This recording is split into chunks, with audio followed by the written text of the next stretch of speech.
In essence, what we have here is a very small little 2000 mAh pocket battery with a kind of a cool light up feature. And it has a single port, which is limited to 1 amp. Now you have to understand, a 1 amp output is pretty much what you're going to get with most portable batteries under the 6000 mAh range, especially when you get into the 3000 or lower. It's always going to be 1 amp output. Now 1 amp, however, is suitable for, well, most devices. They really are.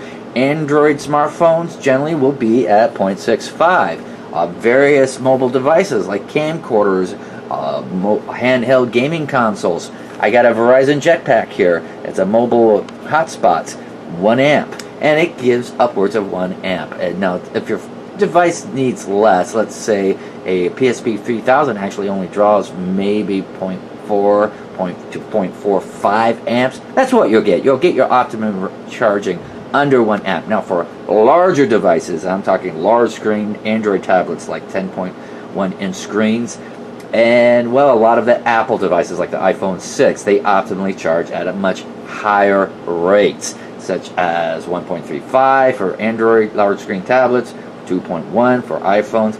So you can still charge them off this thing, but it will limit you to 1 amp, so it'll be a slow charge. So just be aware of that. However, just a highlight, quite often with these really low capacity batteries like this one here, 2000 mAh, what happens is that if you do charge something that does want more than 1 amp, most of them will try to give it to you. It will actually try to charge more than 1 amp and basically short circuit itself, shutting itself off.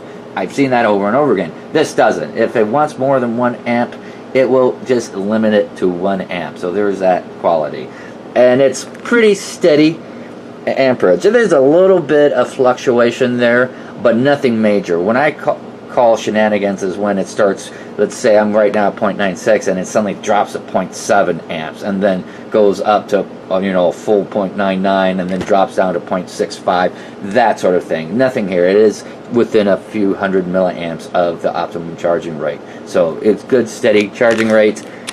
No overheating. I double check now all portable batteries with an infrared thermometer both inside the plug-in as well as on the head. Ever since I had a 10,000 mAh battery get crazy hot after just a short while, and it has sort of an auto shut-off thing. It's something I keep running into because I would plug in like a power meter, and I went through a couple power meters, double checking my readings, and it would take me like 30 seconds or longer to get my test device plugged in. And as you can see, it just shut off.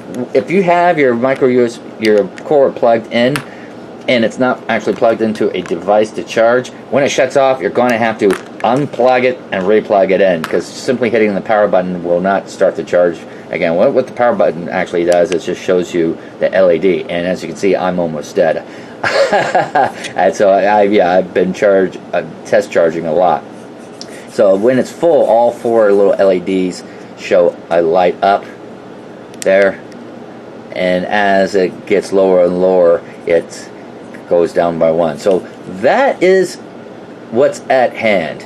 2000 mAh battery, very small, very lightweight, literally can fit in your shirt pocket if you so desire, with a cute little light up design, and it is effective for most portable handheld devices. Just be aware of what kind of power demand your usual charging demands, because if it's a much higher rate like the iPhone 6 Plus, then yes, it will charge it, but it'll be very slow. You want something with at least a 2.1 amp rated output. So there it is for your consideration. You guys have yourself a great one.